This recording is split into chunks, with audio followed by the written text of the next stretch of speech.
네, 오늘은 파라샤 134번째 토라 포션 공부하죠. 신명기 10장 1절에서 11장 25절, 열왕기 하, 데살로니가 전서 본문을 잠깐 살펴보도록 하겠습니다. 하�렘, 그 이름의 공동체로서 살아가기 라는 제목으로 티메그 목사님의 강의 안으로 공부를 한번 나눠보죠.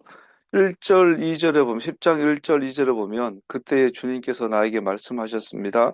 먼저 뻔과 같은 돌판 둘을 다듬어서 산으로 가지고 올라와 나에게로 오너라. 또 나무 궤도 하나 만들어라. 네가 깨뜨린 먼저 뻔 판에 새긴 말을 내가 그 판에 다시 새길 터이니 너는 그것을 그 궤에 넣어 두어라. 이 두 구절을 통해서 두 번째 돌판은 모세가 깨뜨린 첫 번째 돌판과는 근본적으로 다르다는 사람들의 생각은 이 절의 말씀으로 분명히 거부됩니다. 우리 출애굽기 32장, 33장, 34장으로 넘어가면서 그 유명한 황금 송아지 우상 사건이 나오죠. 그때 모세가 첫 번째 돌판을 들고 내려오다가 어, 그 사이에 벌써 아론조차 우상 숭배에 빠진 것을 보고 또 뭐 술 먹고 취하고 막 춤추고 음란하고 뭐 금송아지 하나 만들어 놓고는 이게 우리를 애굽에서 인도해낸 하나님이라고 절하고 광란의 파티가 된 걸 보고 모세가 화가 나서 돌판을 던져서 깨뜨리죠. 그리고 나서 이제 정리하고 나서 하나님께서 두 번째 돌판을 만들어서 올라와라. 궤를 만들어서 그 돌판을 궤에 담아서 올라와라. 이게 오늘 본문에 나오는 이야기예요. 어, 모세가 두 번째 돌판을 들고 시내 산으로 주님을 만나러 올라가 주님의 손으로 쓰신 두 번째 10가지 말씀들을 받은 이야기로 시작합니다. 그러다 보니까 사람들이 첫 번째 돌판과 두 번째 돌판이 내용이 다르지 않냐, 다른 거지 않냐, 이렇게 말하는데 이 절에 분명히 말하죠. 네가 깨뜨린 먼저 본 판에 새긴 말을 내가 그 판에 다시 새길 터이니. 그러니까 주님께서 첫 번째 주신 돌판과 두 번째 돌판은 정확하게 내용이 같다라는 것을 이 절에 분명히 나오죠. 주님께서는 이스라엘에게 자비로우셔서 그들의 죄를 용서하셨고 사랑하는 아버지로서 그들에게 생명의 말씀으로 가르치십니다. 그러니까 이 정도 해도 하나님께서 용서하시고 다시 기회를 주시고 다시 기회를 주시고 그러니까 성경에 나오는 모든 오늘 신명기 우리 오늘 본문 11장에 보면은 다음 25절 끝나고 26절에 11장 26절 다음 주 토라 보셔는 시작이고요. 보십시오. 내가 오늘 당신들 앞에 복과 저주를 내놓습니다.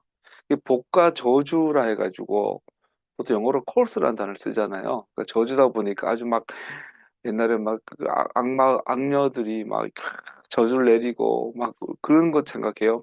뭐 바늘로 찌르고 잘못되게 하고 하나님께서 우리를 그렇게 하는다. 전혀 그렇지 않고 토라의 관점에서 저주는 훈육이에요. 훈육. 그러니까 내가 사랑하는 자녀가 실수를 하면 혼내고 끊어버리고 이제 다시 안 봐. 이게 아니라 여전히 내 사랑하는 아들이고 여전히 소중한 자인데 그 안 좋은 것들은 이제 걸러내도록 하기 위한 그 과정들. 그래서 복과 저주를 둔다 그랬지만 다 복이에요. 복과 축복을 두노니. 그래서 손흥민이 손흥정 씨 밑에서 그런 훈육을 받지 않았다면 오늘날 손흥민은 나올 수 없었겠죠.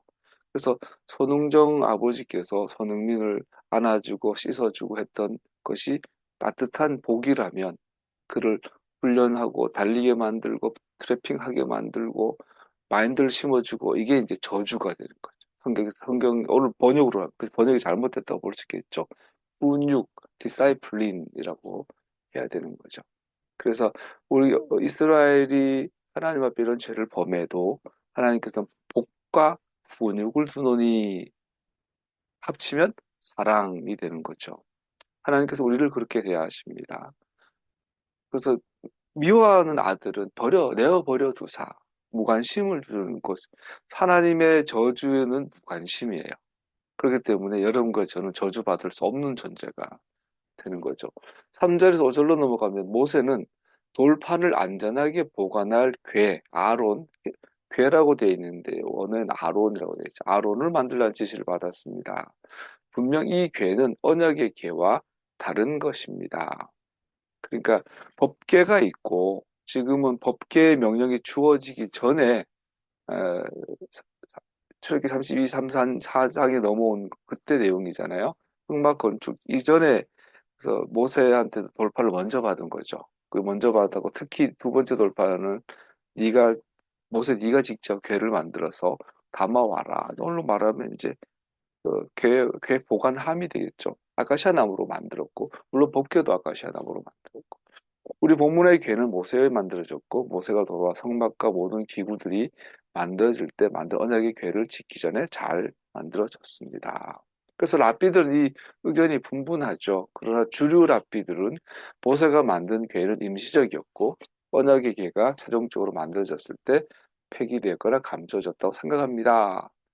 뭐 그래서 이제 깨진 돌판이나 새로 만든 돌판이나 둘 다 법궤에 들어갔다. 뭐 여러 가지 설이 있지만 그건 중요한 게 아니고 어떤 경우든 우리는 하나님의 관점으로부터 그가 우리에게 주신 말씀은 소중하며 그래서 보호되어야 한다는 것이라고 간단히 할 수 있습니다.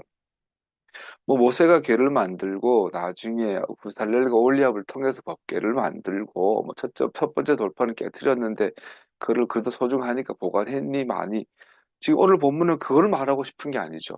오늘 본문은 첫 번째 돌판, 그래도 여전히 똑같은 두 번째 내용의 돌판, 이것을 통해서 오늘 본문이 말하고 있는 것은 하나님의 말씀은 소중하다.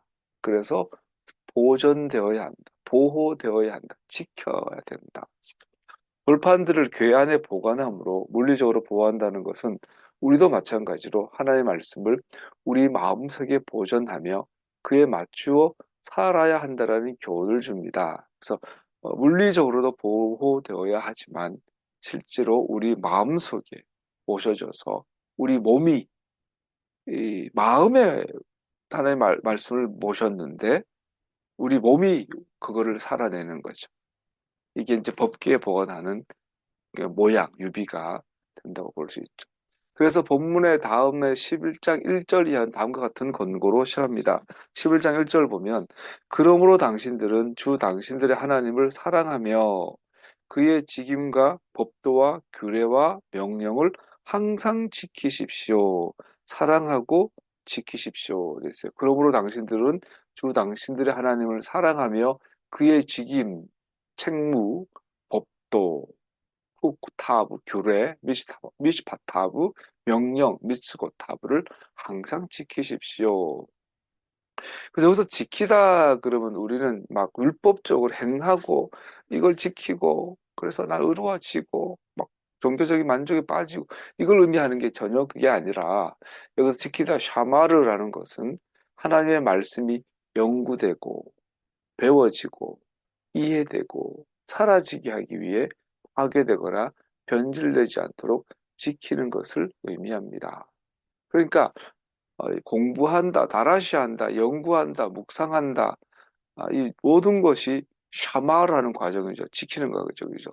우리가 하나님의 말씀을 지킨다라는 것은 이 말씀에 순종하는 것은 결과론적이고 순종하기 위해서 그 과정이 연구되어져야 하고 배워져야 하고 이해되어져야 하고 사라지기 위해 파괴되거나 변개 이런 1.1핵도 자로나 우로나 치지 않고 하나님의 기록된 그대로 지켜져야 하고 이 전체를 샤마르라고 하는 거죠. 그래서 오늘날은 좀 감사한 시기입니다.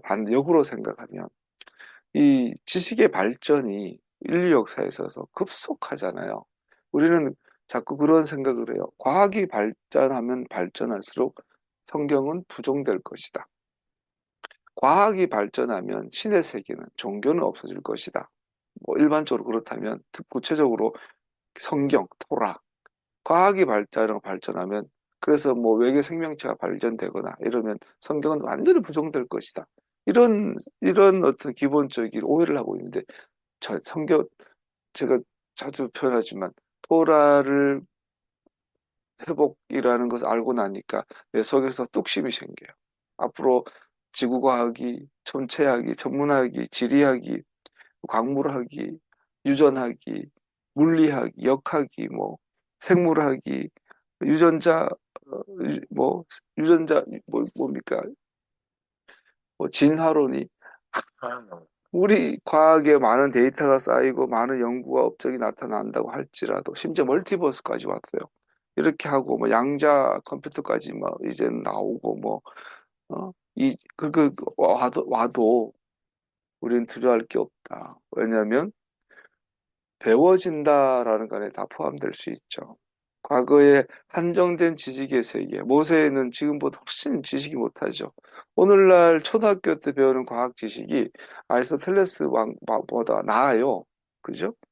시골에서 물고기 잡아먹는 아저씨, 해 뜨는 아저씨가 아리스토텔레스보다 생물학이 더 뛰어나요. 플라톤보다 소크라테스가 모르는 세계를 우리는 알아요. 그죠? 뭐 어릴 때부터 주워 들어요. 배워요, 이미. 그런데 이런 지식이 많이 쌓일수록 하나님의 말씀은 더 지킬 수 있다. 이게 저는 그렇게 확신이 되더라고요. 그래서 하나님을 인정하든 안 하든 객관적인 데이터, 객관적인 사실들을 과학이든 학문이든 인문학이든 찾아내는 게 굉장히 기대가 됩니다. 우리가 몰라서 그렇지 이것들은 전부 다 하나님을 증거하는 참이라면, 진리라면, 사실이라면 그렇게 될 거라고 믿거든요. 그 지켜라. 걱정하지 말고 토라를 지켜라. 요번에 또 빠져보면 우리 제가 어릴 때 SF 영화는 대부분 좀 호기심 그리고 설레임, 기대감 이런 거였거든요. 미래나 우주에 대해서 뭔가 설레인 듯한 것이 좀 강한 기조였는데 요즘 SF 영화나 미래나 과학이나 우주를 이야기한 영화들 보면 대부분 그러니까 뭐 디스토피아적이다 하죠. 매드맥스처럼. 그래서 지구는 망해요. 바이러스도 뭐든 들고 지구는 더 살 수 있는 곳이 되고 우주로 도피하는 이야기. 지구는 없어지고 우주에 떠도는 이야기. 뭐 그런 식으로 또 지구는 이제 더 이상 황량해서 지하에 살아야 되고 뭐 좀비가 득실거리고 이런 주제가 대부분의 오늘날 SF 영화예요. 그런 영화를 보면 예를 들어서 핵전쟁이 일어나가지고 다 지하에 사는데 대부분 지하에서 피한 사람들은 정말 극소수의 엘리트 부자들이죠. 그러니까 그들의 세계가 있고 핵전쟁 이후에 살아남은 지구상의 사람들이 있고 그런 영화들을 보면 공통점이 무법지대죠. 무법지대. 법이 없어요. 기준이 의와 참과 의의 기준이 없어요. 그래서 힘 있는 놈이 질서가 되고 힘이 기준이 되는 걸 보죠. 근데 상상을 해봐요. 그때 만약에 어디에는가 성경책이 발견된다면, 토라가 존재한다면, 그리고 그 토라를 기준을 잡고 생기는 공동체가 있다면, 그래서 그 토라에 기록된 토라 안에서 예수님을 읽다가 예수님을 발견하게 되고 예수와를 만나게 되고 믿음으로 구원의 자리에 서고 하나님 자녀 자리에 되고 하나님 말씀을 기뻐하는 자가 있다면 물론 쉽진 않겠지만 상상을 해봐요. 그러면 거기는 교회가 되는구나. 샤마르.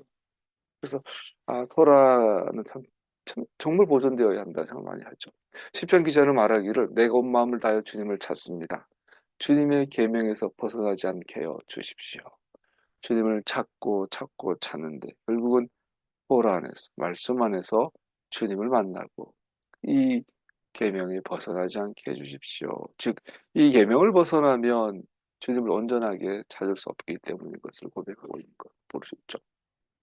그 10장 13절에 보면 당신들이 행복하게 살도록 내가 오늘 당신들에게 명하는 주 당신들의 하나님의 명령과 규례를 지키는 일이 아니겠습니까? 행복하게 살기 위해서. 하나님께서 명령하신 대로 10가지 말씀들, 하나님의 토라를 보호하는 것은, 지키는 것은 우리에게 유익하다고, 레토브라카, 너희들에게 좋다, 무엇하다, 터부하다라고 분명히 말하고 있음을 주목하십시오. 또한 이 경우 내게라는 단어는 단수이며 하나님의 말씀이 이 공동체의 정황 속에서 실천되어져야만 하는 가운데 개개인이 축복을 받습니다. 왜냐하면 복종하는 것은 항상 개인적 차원에서 시작되기 때문입니다. 그래서 하나님의 명령이 주어졌고 이것이 공동체 차원과 개인적 차원이 있는데 시작은 복종하는 것은 순종하는 것은 개인적 차원에서 시작된다. 그래서 복종하는 개인들이 모여서 공동체를 이루는 이 그림을 그리고 있음을 볼 수 있습니다. 10장 15절로 넘어가면 그런데 주님께서는 오직 당신들의 조상에게만 마음을 쏟아 사랑하셨으며 많은 백성 가운데서도 그들의 자손인 당신들만을 오늘 이처럼 택하신 것입니다. 여기 보면 첫 번째 동사 사랑하셨으며 돼 있어요. 아합이란 단어를 쓰는데 이 아합이란 단어는 계약의 언어라고 하는데 성경에서 계약한다, 계약적이다, 언약한다, 계약 언어라 말은 다른 말로 말하면 선택한다 뜻이거든요. 하나님과 계약적 관계다 이 말은 하나님께서 선택하셨다라는 뜻이에요. 이걸 오해하면 두 개가 있는데 이걸 선택했으니까 저거는 버린다라고 우리는 자꾸 생각을 해요. 그러나 이 아합은 그런 의미가 아닌 거죠. 얘를 선택했는데 선택한다는 게 초점을 두는 거예요. 선택 안 하고 버림받는다는 것이 아니라 그러면 버림받은 사람은 사실 없는 거죠. 다 선택받았는데 거기에 들어오지 않은 거일 뿐인 거죠.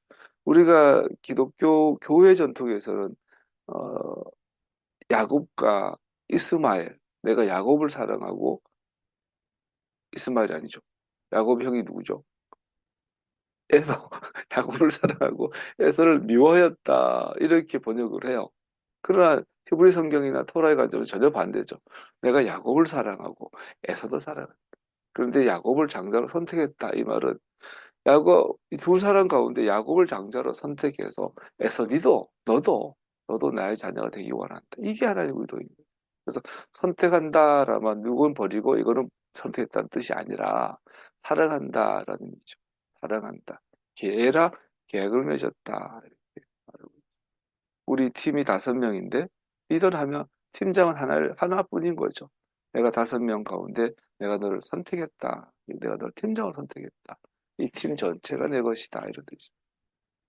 오직 너의 조상들만을 주님께서 마음을 쏟아 사랑하고자 하셨다. 말씀드린 대로 너희 조상들만을 그러니까 하나님 애굽도 버렸고 가나안도 버렸고 해쪽 세타 다 버렸고 다 뜯었고 오직 유대인들만 이렇게 생각할 수 있는데 전혀 그렇지 않다. 즉 오직 아브라함과 이삭과 야곱과만 하나님께서 계약 관계를 맺으셨고 그 후손들은 언약 국가로 선택하셨다. 즉 아브라함과 이삭과 야곱과만 맺은 그 계약 안으로 애굽도 들어오고 가나안도 들어오고 해쪽 속도 들어오고 여부 속도 들어와라 이 말인 거죠. 여기서 강조 대명사 캠을 더함으로 독자들에게 계약의 이론은 절대적으로 하나님의 선택하심에 달린 것이지 단순히 육체적 혈통을 따른 것이 아님을 강조하고 있습니다. 아브라함의 혈통이라고 아니야. 내가 선택했기 때문에. 대신 이런 강조의 대명사를 포함함으로 모세가 언급하고 있는 후손들은 그 땅에 들어가려고 준비하고 있는 그 이스라엘 민족임을 분명히 하고 있습니다. 이 선택의 문제는 이스마엘과 에서에게서 발견되는데 이들은 비록 아브라함과 야곱의 혈통이었지만 하나님의 선택하신 백성이 아니었습니다. 그래서 말씀드려서 이스마엘과 에서를 저주하고 버린 게 아니잖아요. 하나님께서 이스마엘을 부엘라 헤로이 눈을 여시고 먹을 우물을 발견케 하시고 내가 너를 큰 민족으로 이루겠다. 이스마엘 저주한 적이 없어요. 에서도 저주하지 않았어요. 그들도 하나님의 아브라함과 이삭과 야곱에게만 계약하신 그 계약으로 이스마엘아 너도 들어오고 에서도 너로 들어와라 말하고 있는 거죠. 근데 여기서 이제 걸림돌이 바로 그 약속을 아브라함과 이삭과 야곱의 혈통에게 물리적으로 주셨다. 이 난관을 넘어가야 되는 거예요. 그래서 모세가 언급하고 있는 후손들은 문자적으로 그 땅에 들어가려고 준비하고 있는 이스라엘 민족이다. 에서가 야곱을 되게 미워했잖아요. 그런데 에서가 하나님의 자녀가 되려면 인간적으로는 너무 싫은데 야곱을 인정해야만 되는 이 난간이 있죠. 오늘날 가자 지구에 또 트랜스 요르단에 있는 팔레스타인 사람들이 정말 그분들은 우리보다 불리해요. 이스라엘이 정말 민족의 원수잖아요.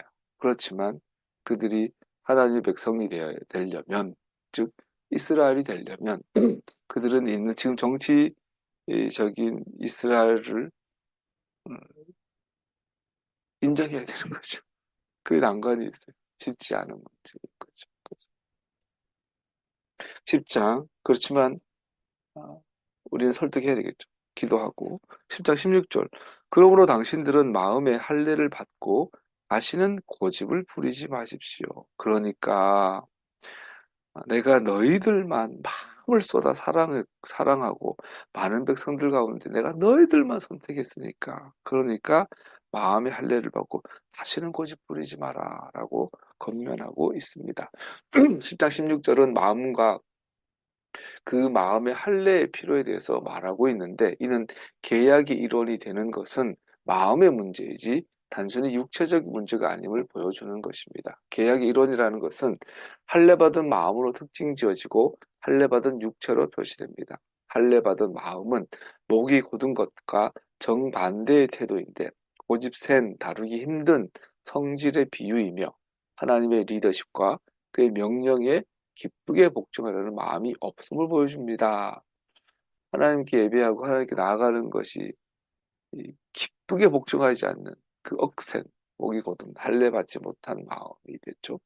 할례 받은 마음 반대로 부드러운 마음. 바보 같은 마음이 아니라 정말 기뻐서 하나님께 복종하는 것을 할례 받은 마음이 되죠.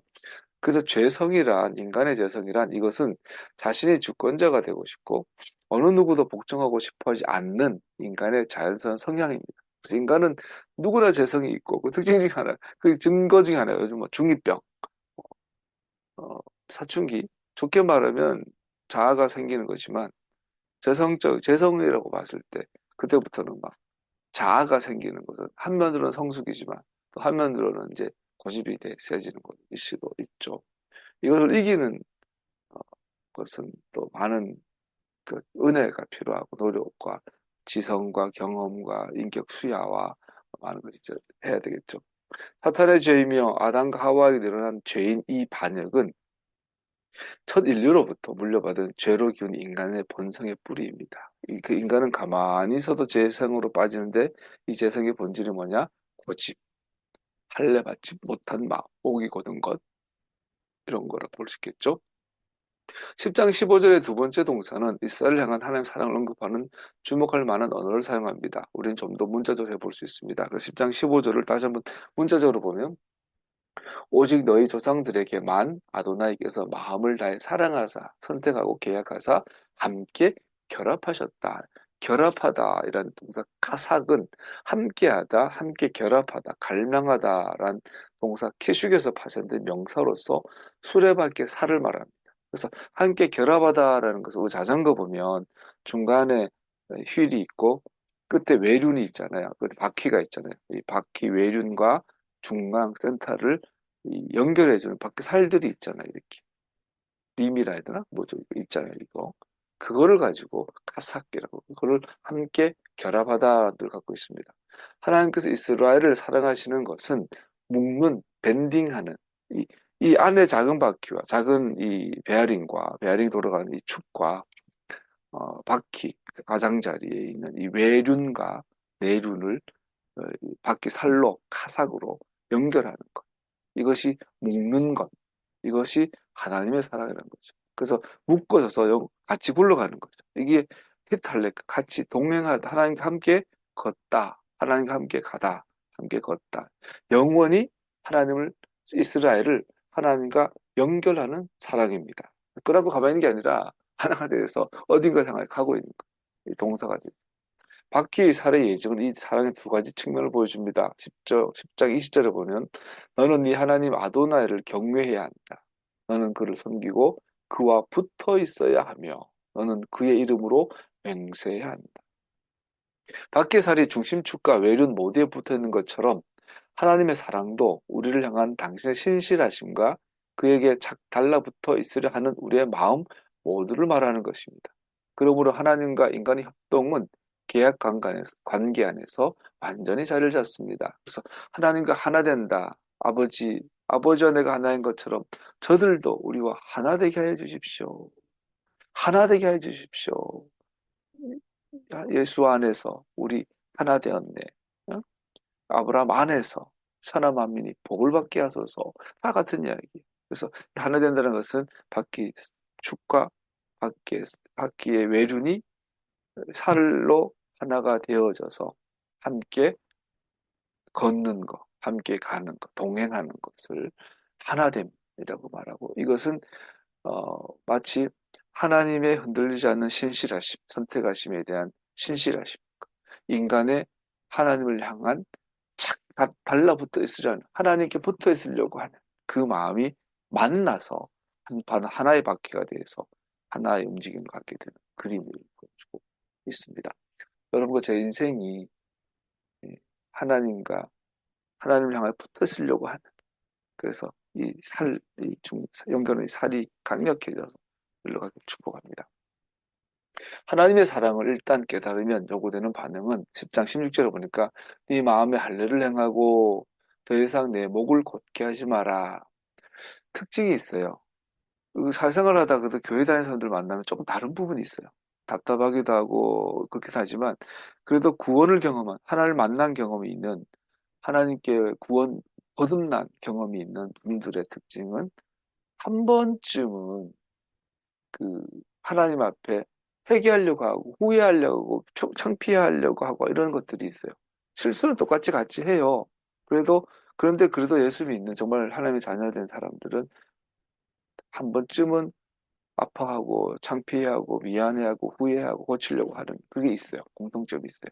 그게 이제 5년, 10년 지나다 보면 그런 분들 사이에서 만나면 뭐 거기서 거긴데 그래도 조금 다른 거 느껴지죠. 그래서 목이 곧지 않으려고 하는. 반대로 오래 다녔는데 고집스럽고 더 고집스러워지고 더 목이 곧아진다는 것은 굉장히 위험하죠. 그래서 이 비유는 마음의 할례 그러면 딱 나오는 게 아브라함과 사라입니다. 아브라함과 사라에게 내가 사라를 통해서 아들을 주리라 약속한 아들을 주겠다 그랬더니 아브라함과 사라가 아유 늙었으니까 첩을 둘게요. 사라를 통하지 않고 하갈을 통해서 아들 이스마엘을 그랬더니 그는 육체의 육체다. 그게 육체다. 반대로 마음의 할례라는 것은 하나님께서 사라를 통해서 주겠다 했던 그 말씀을 의지해서 하나님의 말씀이 하나님의 방법대로 해줄 것을 믿는, 하나님께서 말씀하셨는데 이것을 인간의 방법으로 하는 것이 육체라면 하나님께서 말씀하신 것을 하나님의 방법으로 이루는 것을 할례라고 하죠.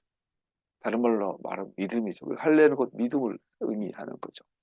포피를 자르는 것은 아브라함과 그의 후손들에게 육체를 의지하는 것은 결코 하나님의 목적을 이룰 수 없다는 것을 가르치기 위한 것입니다. 같은 방식으로 마음의 할례는 자신의 능력과 힘으로 사는 것이 아니라 믿음으로 사는 것을 의미합니다. 마음의 할례는 하나님께서 약속하신 것을 위해 하나님을 신뢰하는 것을 결정하는 능력을 의미하는 것이지, 하나님께서 우리에게 위임하신 사명을 성취하기 위해 지름길, 사람의 방법, 내 생각, 나의 길, 이렇게 하면 돼.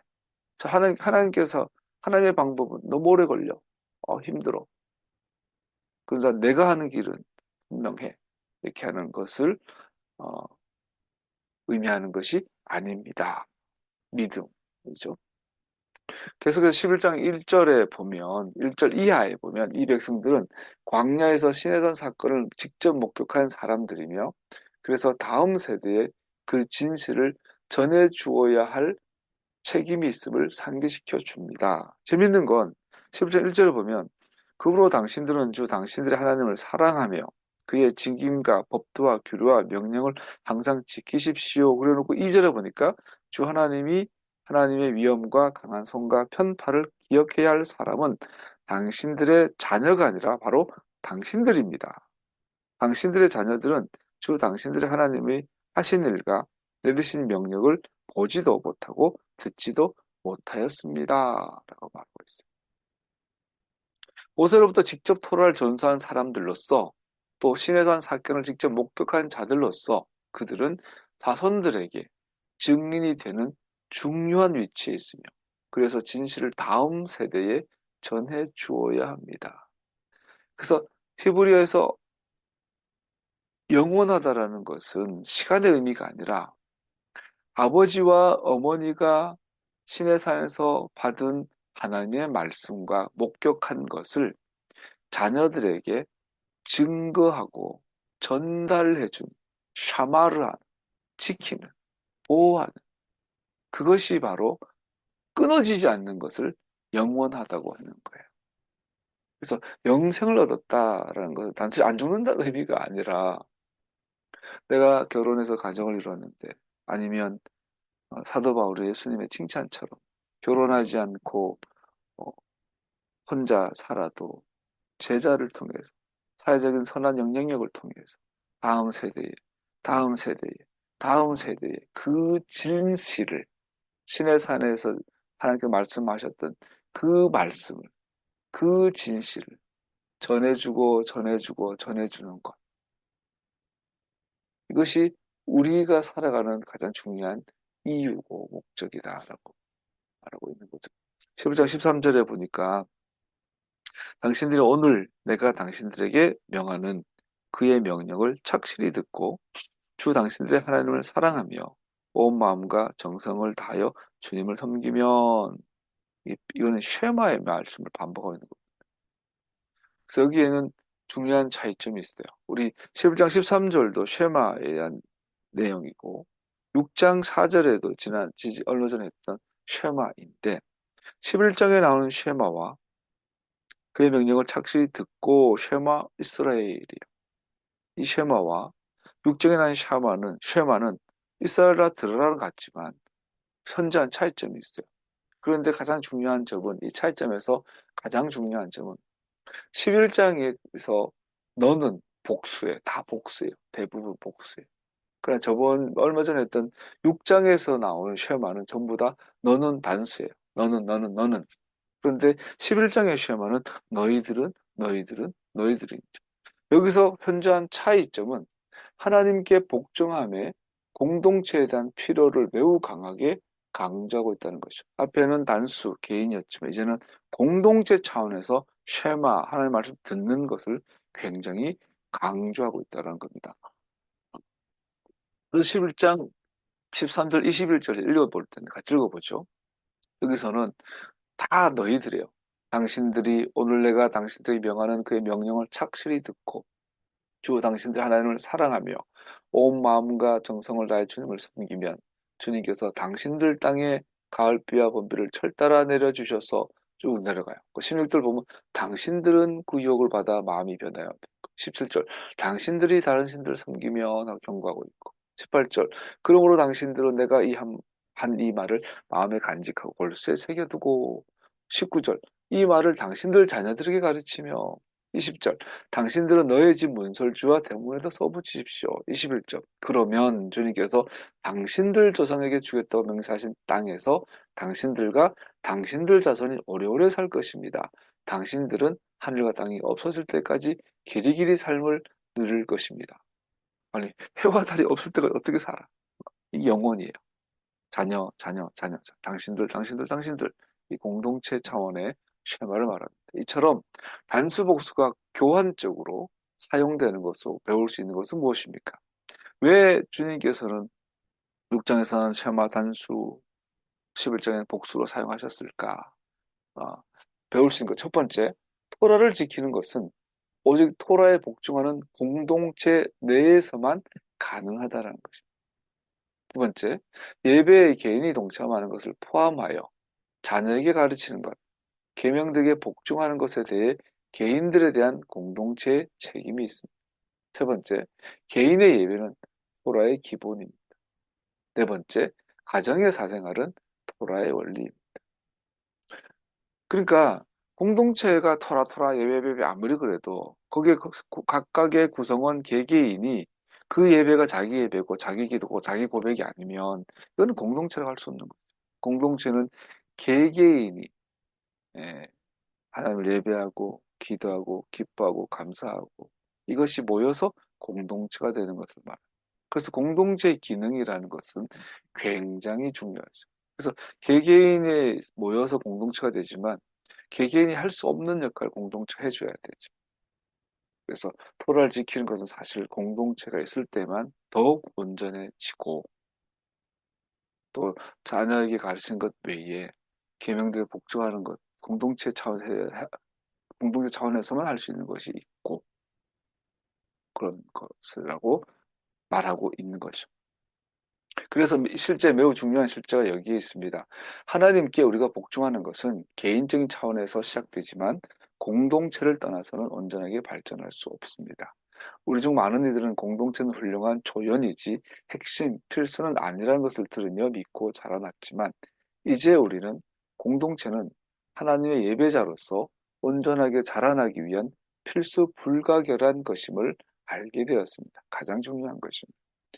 이것은 어떤 위기의 시간들이나 믿음이 어려운 환경에서 개인이 더 큰 공동체를 떠나서는 하나님을 온전히 예배하고 복종할 수 없다는 것을 말하는 것이 아니라 전쟁 중에서나 우리나라 같은 경우는 이방 북동에 있는 이방의 나라에서 토요일 날 출근해야 되는 직장이 있는 그런 나라에서 우리가 어, 무조건 공동체만 고집할 수는 없죠. 특별한 경우들이 있고 또 우리처럼 할 수 있는 영역이 못하는 게 있긴 있죠. 그를 그러니까 무조건 공동체 해야 된다 이걸 말하는 건 아닌 거죠. 또한 개인이나 개별 가정이 하나님께 진실하고 진정한 예배를 드릴 수 없다는 것을 말하는 것도 아닙니다. 하지만 오늘 본문이 분명하게 하고 있는 것은 하나님께서 개인과 개별 가정 단위를 위해 계획하신 것은 각각은 더 큰 공동체의 관계 안에 존재하는 것이고 하나님의 더 크고 온전한 그림과 그의 뜻이 이해되고 사라지는 것은 이런 공동체 내에서 이루어지고 있는 것입니다. 그래서 우리 각각, 각 가정, 또 우리 교회라는 베이트 예수라는 작은 공동체, 또 보이지 않는 우리 대한민국 안에 일어나고 일어날 또 많은 메시아의 공동체, 또 미국에 있는 공동체, 전 세계의 또 하나님의 교회 일원으로서 우리는 뜻이 필요하겠죠. 그래서 전통적으로 메시아닉 공동체를 통해 주는 시드루, 전통, 가르침, 공부 이런 것들이 너무나 우리가 소중하고 또 김해 목사님 같은 분을 알게 되고 이런 분들의 소설을 가지고 이렇게라도 할 수 있다는 것이 공동체 의식이 있으니까 하는 거겠죠. 또 여러분과 저도 한면으로는 이게 뭔가 싶다가도 이 대한민국 이 많은 사람들 가운데 겨우 열댓 명 모여서 이렇게 있는 이 공동체로 있는 게 얼마나 감사한지.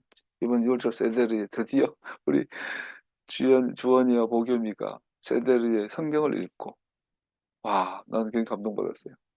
그래서 나는 목사로서 실패의식이 가득한데 이번에 아이들이 그 읽는 걸 보니까 나 당장 죽어도 그래도 주님 나 그만큼은 한 것 같아요 라고 할 수 있을 것 같아요. 아이들이 성경을 읽는 거 보니까. 그리고 내가 장난은 쳤지만 아이들이 기도 제목이 뭐냐 했더니 이스라엘 위해서 기도하고 있어요. 뭐 이런 거 깜짝 놀랐죠. 놀랍죠. 여러분 공동체가 있어서 가능한 또 더 소중한 감사하죠. 이렇게나마 이 정도라도 있다는 게 은혜죠. 하프타라 보면 넘어가면 열왕기 하 13장 22절 25절입니다. 제가 읽어드릴게요. 시리아의 하사엘 왕은 여호아하스가 다스린 동안에 줄곧 이스라엘을 억압하였다. 그러나 주님께서 이스라엘에게 은혜를 베푸셔서 그들을 불쌍히 여기시고 그들을 굽어 살피셨다. 이는 아브라함과 이삭과 야곱과 맺은 언약 때문이었다. 그래서 그들을 멸망시키지 않으시고 이제까지 주님 앞에서 쫓아내지 않으셨다. 시리아의 하사엘 왕이 죽고 그의 아들 베나다시 그의 뒤를 이어 왕이 되었다. 이때 여호아스의 아들 여호아스가 하사엘의 아들 베나다의 손에서 성읍들을 도로 되찾았다. 이 성읍들은 부왕 여호아스가 전쟁으로 빼앗겼던 것이다. 여호아스는 세 번이나 베나다를 쳐서 이스라엘 성읍들 도로 되찾았다. 하프타라 본문을 랍비들이 선택해서 의심할 바 없이 이스라엘이 비록 하나님께 신실하지 못했을 때조차 하나님께서는 당신이 선택하신 백성들을 향하여 끝없는 사랑과 긍휼에 관해 진술하고 있기 때문에 선택하였습니다. 비록 우리가 그에게 신실하지 못해도 비록 우리가 주님께 신실하지 못해도 그는 신실하십니다. 왜냐하면 주는 자기 자신을 부인하실 수 없기 때문입니다. 디모데후서 2장 13절. 그러나 그가 긍휼하심을 나타내시는 기초를 주기 살펴봐요. 안심하세요. 여러분과 제가 부족하도 하나님께 우리가 신실하지 못해도 주님은 신실하셔서 우리를 부인할 수 없어요. 우리를 바퀴에서 살을 다 잘라서 못 버리게 할 수 없어요. 같이 가요. 그러나 이 3절을 주의 깊게 봐야 되죠. 그러나 주님께서 이스라엘에게 은혜를 베푸셔서 그들을 불쌍히 여기시고 그들을 굽어 살피셨다. 이는 아브라함과 이삭과 야곱과 맺으신 언약 때문이다. 그래서 그들을 멸망시키지 않으시고 이제까지 주님 앞에서 쫓아내지 않으셨다. 이스라엘이 신실하지 못해도 주님께서 신실하셔서 이스라엘을 버리지 못해. 근데 왜 못 버리는가? 아브라함과 이삭과 야곱과 맺은 약속 때문에. 이게 은혜예요. 은혜. 그래서, 그래서 선택한다라는 것이 그래요. 아까처럼 이거 하나 선택하고 저건 버리는 것이 아니라 이 두 개, 세 개를 다 얻기 위해서 얘를 선택한 거예요. 리더로, 대표로. 그래서 나머지는 이 리더 안에 들어가면은 하나님의 선택이 되는 거죠. 선택이 되는 거죠. 그래서 이 아브라함과 이삭과 야곱이 전체 대표가 되는 거죠. 그래서 나머지가 잘못하더라도 아브라함과 이삭과 맺은 그 언약이 이스라엘을 영원히 지킨다고 하셨으니까 좀 모자라도 다시 이렇게 하신 것을 볼 수 있습니다. 그러므로 핵심은 하나님께서 이스라엘에 보이시는 당신의 긍휼하심과 자비하심은 아브라함과 이삭과 야곱과 맺으신 언약에 기초한다는 것입니다. 궁극적으로는 그의 자비하심은 하나님 자신의 변하지 않으시는 성품으로부터 나오는 것으로 하나님께서는 당신의 약속하신 계약에 충실하심을 의미하는 겁니다. 두 가지죠. 이스라엘이 버림받지 않는 이유는 아브라함과 이삭과 야곱과 맺은 언약이 안 버린다고 했으니까. 두 번째로는 더 본질적으로 하나님의 성품이죠.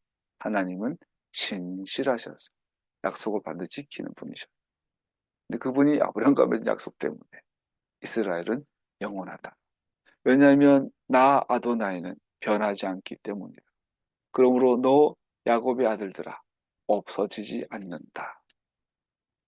더구나 하나님의 자비와 긍휼은 특별히 열방에서 이방인들을 이스라엘로 연합시켜 이스라엘의 하나님과의 언약의 축복과 언약 관계 안으로 데려오심에 명백해집니다.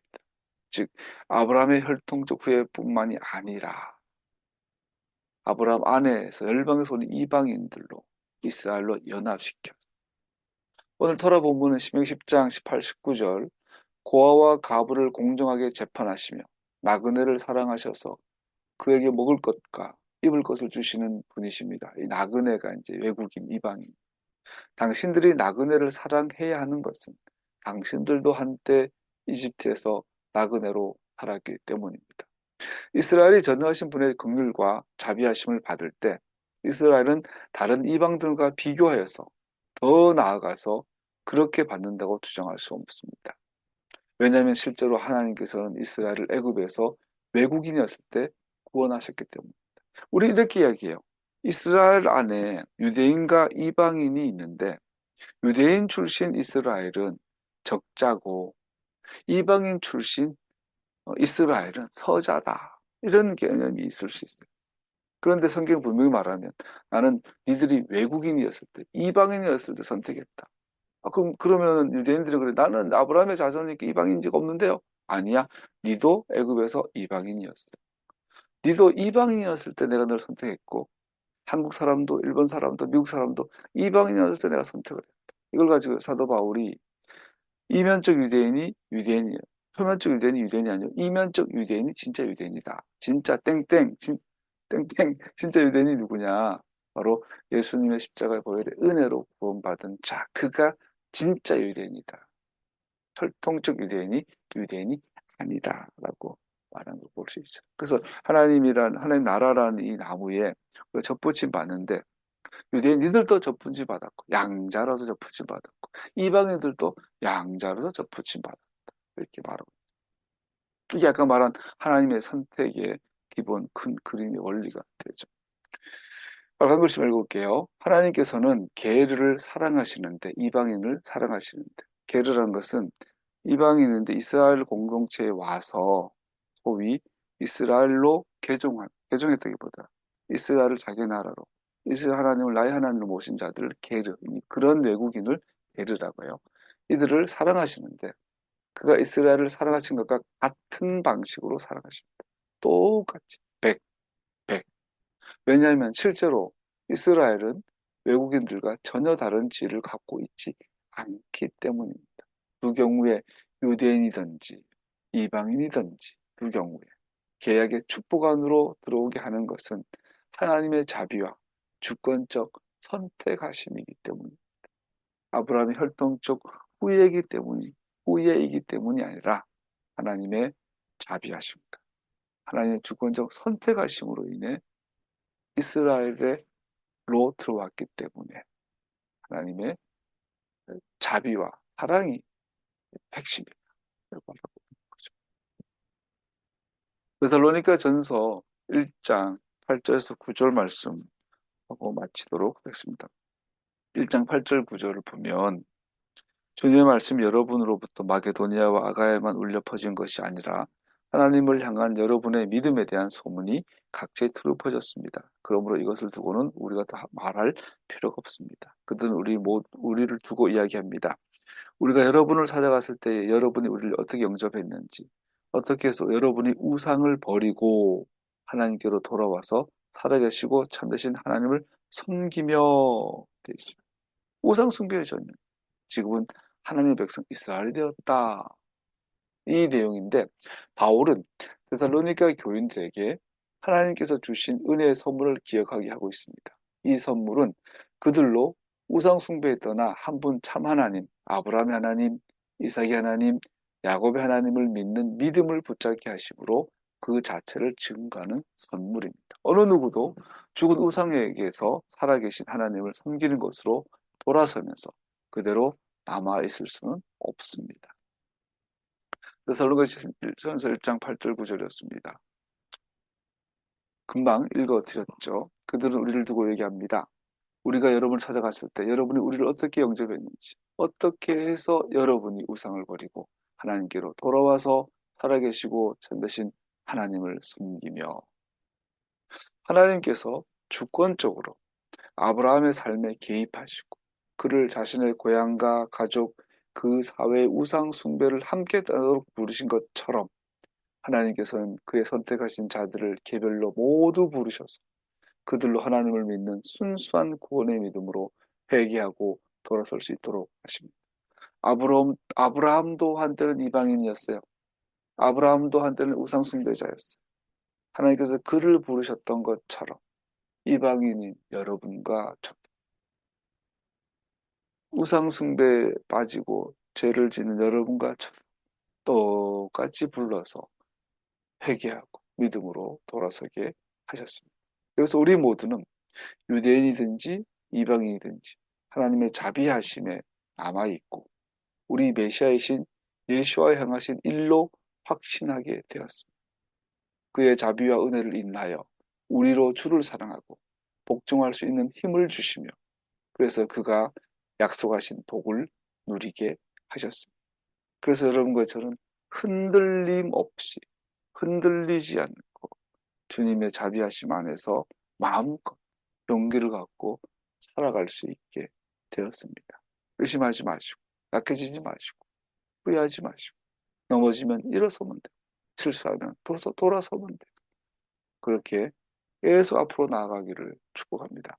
바다를 먹물로 채우고 모든 풀잎을 연필을 삼고 온 세상을 양피로 삼으면 그리고 모든 사람이 전문 작가가 된다면 하나님의 사랑을 그 위에 기록한다면 바다는 줄어들어 마른 땅이 되어버린다. 두루마리를 하늘에서 하늘로 펼친다 해도 그 전부를 기록할 수 없을 것이다. 하나님의 사랑, 하나님의 자비하심, 내 노래의 주제, 오 나를 결코 나는 결코 그 모든 곳을 셀 수가 없네. 하늘의 별보다 더 많고 혹은 파도가 부서지는 해변의 모래알보다 더 많네. 그의 선하심과 자비하심이 여전히 나를 따르리니 이 길 끝에 있을 때에도 나는 그의 확실한 약속을 받았고 결코 실패하지 않는 약속, 그의 자비하심은 영원히 지속된다.